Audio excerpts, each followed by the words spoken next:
In this clip, we're going to talk about tenting the ribs.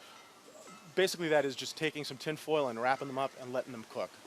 The ribs have been on the smoker for another couple of hours. During that time, we've wet mopped them several times, and now we're going to take the tin foil and wrap them up.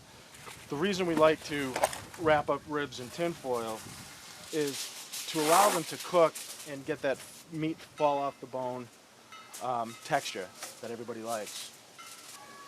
Now you can use regular tin foil, heavy duty tin foil, it really doesn't matter. Just wrap it up, fold it over.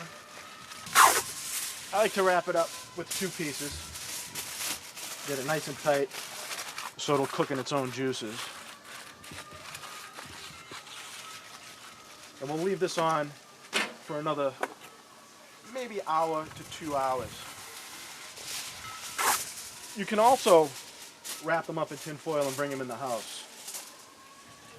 That might be a good idea in the middle of the winter when it's freezing out.